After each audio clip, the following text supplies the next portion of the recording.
அனைவருக்கும் வணக்கம். என் பேர் பவானி.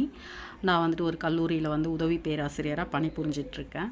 ஸோ என்ன விஷயம் அப்படின்னு பார்த்தீங்கன்னா, இப்போ தமிழ்நாடு அரசு டிஆர்பி கால்ஃபர் பண்ணியிருக்காங்க.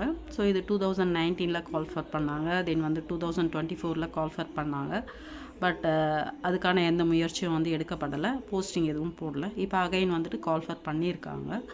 ஸோ எக்ஸாம் வேறு சொல்லியிருக்காங்க. ஸோ டிஆர்பி எதுக்கு எக்ஸாம் வைக்கிறாங்க அப்படின்னு தெரியல. அப்போது set exam and net exam and PhD எதுக்கு?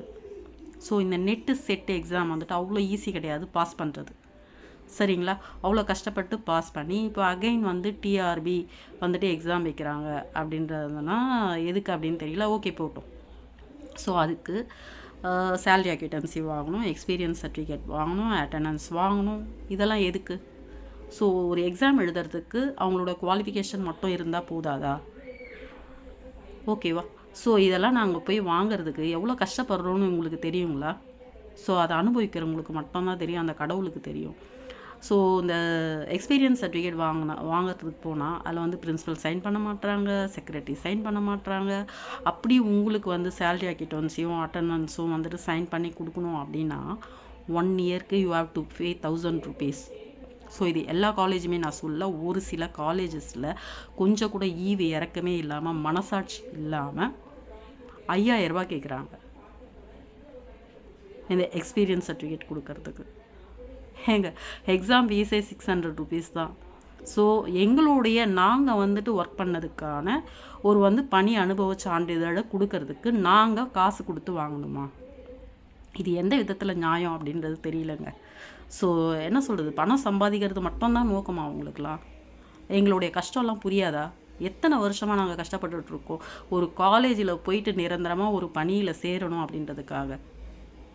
அரசு உதவி பெறும் கல்லூரிகள், ஸோ அதில் அப்ளை பண்ணலான்னு பார்த்தாங்கன்னா 20 லட்சம் 30 லட்சம்.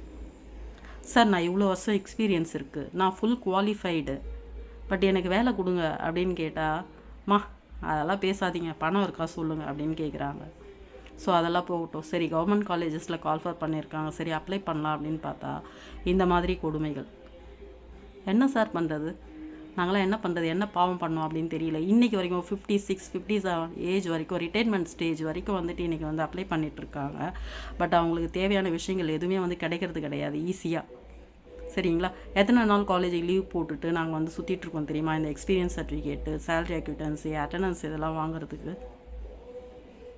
ஈஸி கிடையாதுங்க சார், அவ்வளோ ஈஸி கிடையாது. எங்களோட வலியும் வேதனையும் ஏன் உங்களுக்கு புரியலன்னு தெரியல. இந்த எக்ஸாம் இதுக்கப்புறம் நடக்குமா நடக்காதா? நீங்கள் செலக்ட் பண்ணுவீங்களா? அட்லீஸ்ட் செலக்ட் பண்ணதுக்கப்புறம் நீங்கள் இந்த எக்ஸ்பீரியன்ஸ் சர்டிஃபிகேட்டு இதெல்லாம் கேட்டால் கூட ஒரு நியாயம் இருக்குது. இது இன்னும் எக்ஸாமும் வைக்கல, அதில் பாஸ் பண்ணுவோமா பாஸ் பண்ண மாட்டோன்னு தெரியல. ஸோ அதுக்குள்ளே எதுக்கு எக்ஸ்பீரியன்ஸ் சர்டிஃபிகேட்லாம்?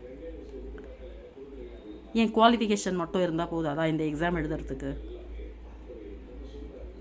என்ன ஒரு அலைச்சலுங்க சார், கஷ்டமாக இருக்குது, ரொம்ப கஷ்டமாக இருக்குது. எப்படியும் கிடைக்க போகிறதில்லன்னு தெரிஞ்ச ஒரு நம்பிக்கையோடு என்னைக்காவது நம்ம வாழ்க்கையில் ஒரு விடியல் வராதா அப்படின்ற ஒரு சின்ன நம்பிக்கையோடு போராடிட்டுருக்கோம். தயவு செஞ்சு எங்கள் போராட்டத்தை உதாசீனப்படுத்தாதீங்க ப்ளீஸ்.